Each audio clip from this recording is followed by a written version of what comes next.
This is the Re-Up Podcast. We're here again with another amazing guest, and Alex, True Hero. True Geo. Say it again? Rebranding it to True Geo because everyone fucks it up. True Geo. That's what it is. Geo. I was literally practicing it with Memo in the car, and so I'm sorry I ruined it. It's pronounced Trujillo in my Spanish tongue. Yeah. But people say Trujillo, Trujillo. I'm like, it's True Geo, bro. Let's Geo? Let's Well, just roll with the True literally- Geo. That's literally the it. artist known as Trujillo. So one of the owners, right? One of the owners of Remax Next, Yep. as well as like Motto Mortgage, is your Motto new. Mortgage Next is our next brand coming 2023. So very excited about that one too. Cool. So today we're just going to talk about social media, some of the trends that have happened over the last year, because we're coming to the end of the year, as well as some of the trends that we think, or more specifically, we think you think are coming up. So yeah, let's just start with like, what were some of your strategies this year in marketing, and more specifically, social media? Yeah. So, I think in general, one of the biggest things that you have to understand about social media is that it continues to evolve. It's something that, on a month-to-month basis can change. Right. And, I think a lot of that changed with how we see the platforms, right? Each platform is very different. And then obviously since COVID, man, all that has really come full circle. And to the point where video and authenticity really are starting to take the realm. I think more and more as people become entrepreneurs, as people become self-aware of like their true definition in life, relatability in social media has really changed. And I think that's something that's going to continue to go forward. Yeah. I've changed a lot of that stuff because of that, because Totally. I talk to my consumers, I talk to my, sellers and buyers, and like, hey, what you guys are about? Yeah. I dig deep into like their vibe and out. what they're into, what type of food there are, type of music, they're listening to, and I just kind of piggyback off of their vibe, and they're oh, I see that, they take information this way, and at the end of the day, you ask so many people, there's a common element of it, Yeah. and just if you don't ask, you're not going to know. So do you think that common element has really become like authenticity? Is that like what you see stringing along through most Yeah. of it? I would say that's something that we've seen a lot of as well, like doing It's work. huge. Yeah, working. It is huge. And as well as like for us, like even within our own stuff, like I was just telling you, I was trying to do videos, Yeah. and like we posted something of me just being awful, and I think You were kind of like, I was like, yep, everyone starts off that way, right? Totally. And even doing the podcast, like I'm still clunky with it. Like I'm still trying to figure it out. Right. But again, like I think for us, that's it. Like this authenticity of who we are, like who I am Right. is like showing through, even though I'm clunky and not that great at it. Yeah. So- yeah, it's just work in progress. Everything's a work in progress. And Yeah, work going in back progress. to authenticity is like in a world of just so much common element, everyone trying to be somebody else, being yourself can really make a big difference. Right. Cool. So that kind of leads me into this next portion of it. So what did you see that didn't work so well for you that you're like mentally taking in and being like, okay, I kind of need to change this to gear up for 2023?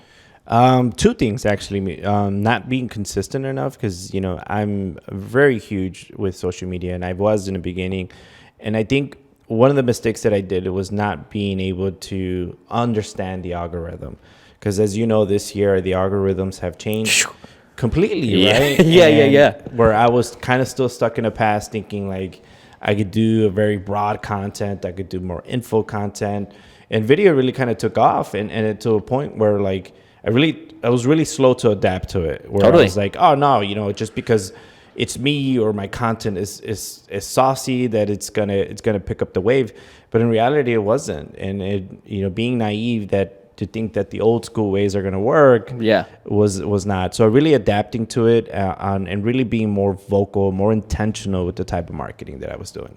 Totally. Yeah, that's so interesting. Adapt or die, right? Yeah, I mean, that's literally the name of the game. I can't tell you how many times this year we Yeah. went in with an idea of being like, oh, this is it because of past success. Right. And then being like flipped on our head and like, no, this isn't. Like, it's almost like getting more niche, like having a direct message, like piggybacking off of what you said, is that you can't be so broad. Let's narrow it 100%. down and have a concise message that you can regurgitate in 5 different ways. Exactly. And then, something Memo and I always say is consistency builds trust. So I feel you on so many levels with what you just said. Yeah, and one of the things is like being intentional, being not only being intentional, being consistent, but really providing value in Totally. any video, Yeah. in any marketing, and anything you do. I mean, even going back to like how print marketing and marketing was done 20, 30 years ago, there's a common element of value. Like, I'm not just talking shit on my platforms or just, dancing or doing stupid stuff, which is great. That stuff could be sprinkled in, but I gotta throw a little 5-10% of value in there, right? Because that's what's gonna keep them coming. Totally. I would even say that you need to have more than that in percentage of value. Like, I think this is a value. Really, the part of social media that is happening is like giving people the value, and then these extra things like my personality and whatever else you want to put in that other category Right. is like starting to become less. Right. And that's just what I think. And I'll find out here soon, like if that's actually true. No, I 'Cause mean- I'm gonna implement it. I think we're in the same pot. It's just it's cooking at the same time. Yeah. So yeah, and it's such a crapshoot. It's like we'll figure it out Yeah. once it's here. I'll let you know when I figure it out. I'm sure you're gonna do fine, man. I'm sure. So that I totally dig with some of the things that happened this last year and some of the things you kind of want to change.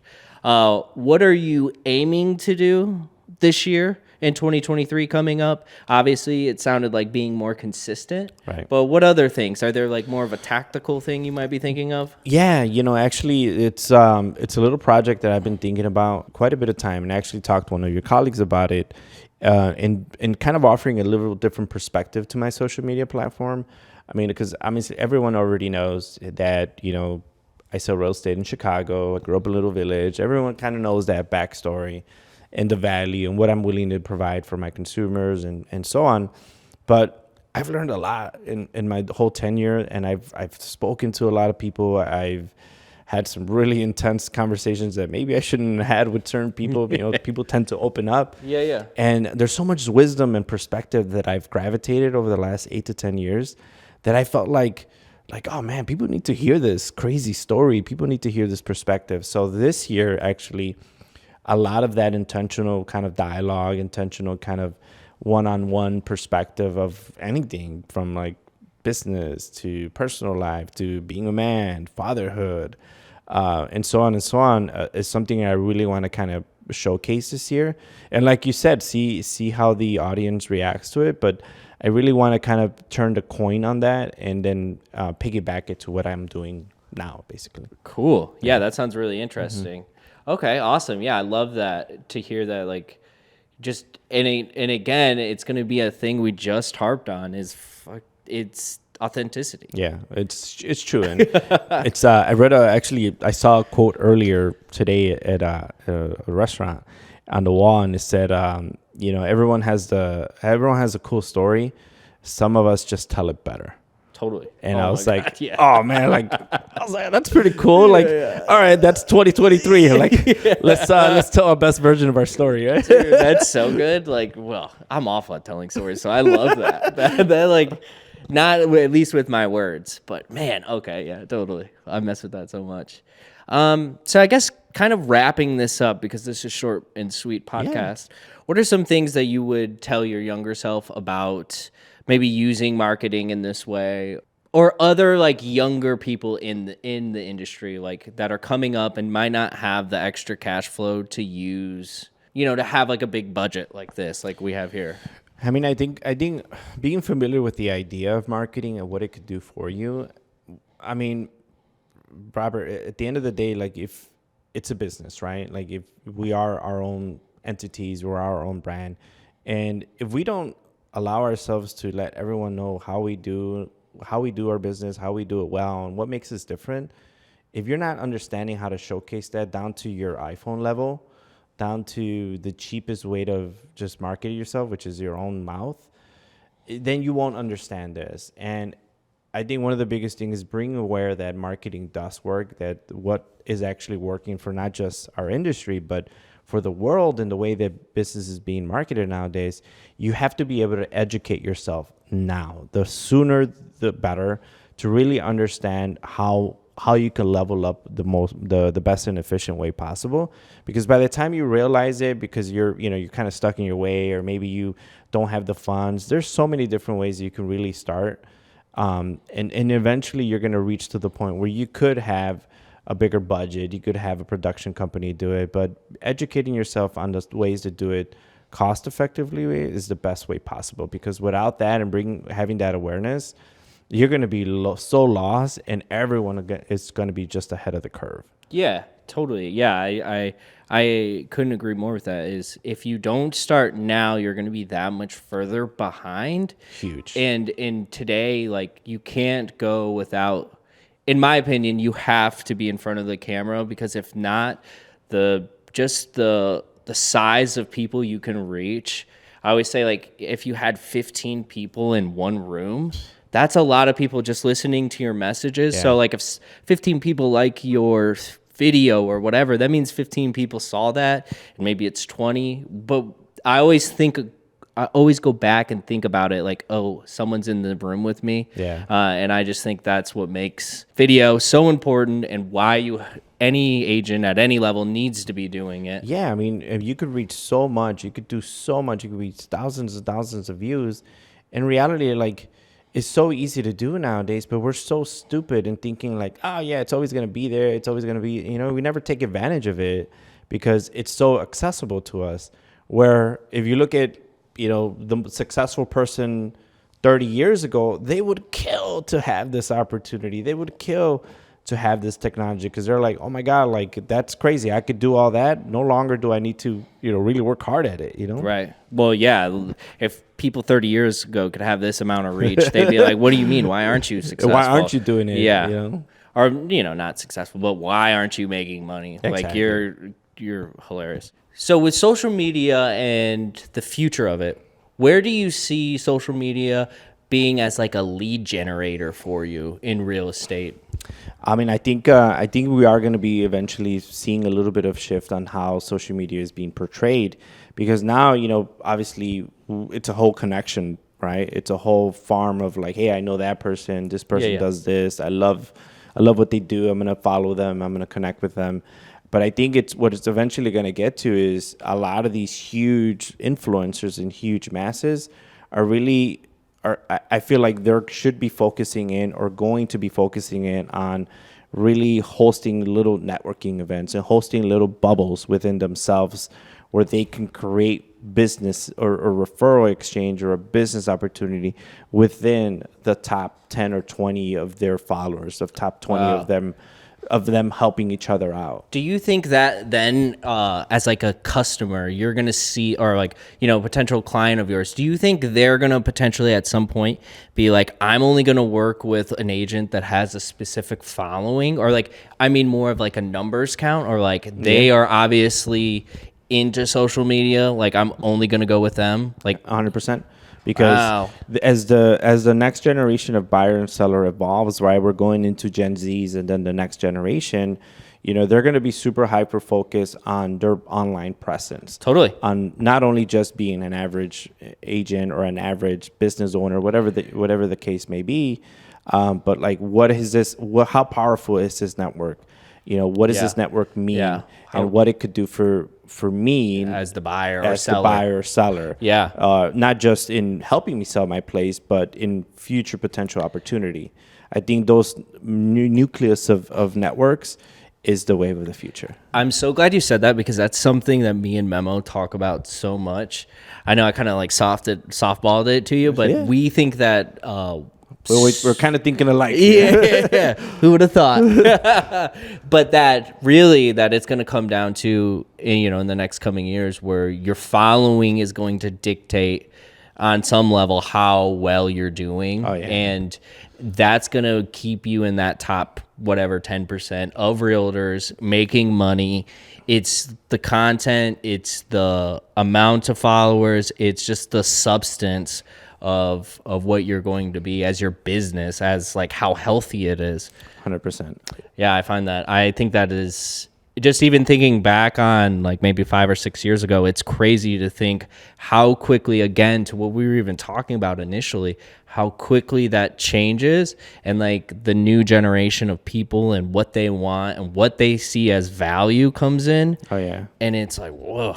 Yeah, I mean, harnessing relationships and building them, that continues to be a struggle in this digital era, because it's so easy to hide behind a screen and hide, but all that. But if you're doing all those little things right, being authentic, creating value, and then really building the network to the strongest your ability, because like, look, a lot of people may come to you just for video and content, but you're great at other things, and you have other people that you can refer that are really great connections to you that can be a useful resource to them. So like everyone should be building their little empire, where that little empire can really work for themselves and their crowd. Totally. Yeah. Yeah. Getting a group or a pod, as Memo and I call it, Pods. of people that are not only doing similar things, but like doing similar types of work that you all can piggyback off of. 100%. And then you guys are like sharing. I would imagine what people said their network was before. It's like now on social media, and using it as your pod of people that like you huge. all are doing similar things, and you all piggyback off each other. You can all take each other's, not even take each other's, but all be a part of everyone's following, and it just create that same success. The pie is so big, and I think that's something that I think most people are afraid to do that, and I think that's bullshit, honestly, because the pie is humongous. You have no idea. It seems silly How much opportunity, right? And the people who are, oh no, I don't want to do that, or I don't want to talk, or I don't want to say certain things because they're afraid that somebody's going to come in and take their fried chicken off their plate, is nonsense. Just like you said, because there is so much opportunity. And like going back to that message that I said earlier, everyone has a story to tell. Not everyone tells it well. Your story might be portrayed better in a different sphere, in a different time. But if you have the opportunity to really showcase yourself in your enterprise, like, why miss that opportunity because you're timid that somebody's going to come? Don't cross that bridge. That bridge hasn't even been built. Well, yeah, I think about this too, is if you have a skill that, so say someone comes to you and your skill isn't there, like it isn't specific to what they need, but of someone that does, like, again, that's going back to this idea of like giving them value. So once they've learned that you were able to send them in the right direction, when they do have that question that is specific to you, you will still be part of their top of mind because you've given them the value of like, oh, he answered my question. Wasn't my need, but he got me to where I needed to go, or she, or whoever. Oh, it's huge. And that's like part of, I think similarly. It's exactly what it is, and being able to connect them with other resources, or just even simply having that dialogue and being just knowledgeable about, those common questions, right? Education is huge, right? And I think all of us kind of get tied into like, well, I'm really good at one thing, and that's great. You should be a master of what that is. But also understand is like, well, what are my common interests? What are my social circle into? I should know a little bit about that. I should have some familiarity, and I think to be, don't be lazy to understand that point too, because that's also can really get you out of some jams. Totally. Have that like core group of people that can help you get out of those jams. Yeah. Is there anything else that you can think of that you might want to talk about? You've been thinking about. You've been holding it close to your chest. I think I touched on it a little bit earlier in the podcast. I really feel like 2023 and the years on I feel like the vibe and the message it's about community. The word community has been floating in my brain the last couple months, and I feel like we're entering kind of this new era with kind of how the world is moving right now and how our country is being portrayed. And I think one of the awesomest things that we could do is just human beings is just being able to take a step back and just listen to one another and be able to build that community that was how it was back then. I mean, I know the world has never always been the best place, but at the same time, like in the 90s and the 2000s, like it was just a different vibe. And I feel like we need to get back to that. So that's why I'm really excited to kind of get that perspective, that perspective channel out, that perspective, dialogue that I was telling you about. Yeah. Because I feel like, man, we can change one person's perception, one person at a time. Like Tell that story. That's the mission. That's Totally. the mission. So I think that is it. I appreciate you coming Yeah, on for and sure. just talking to me about all this. And hopefully we have another one with you. Awesome. I Appreciate it, brother. Thank you. Thank you for having me on. Thank you.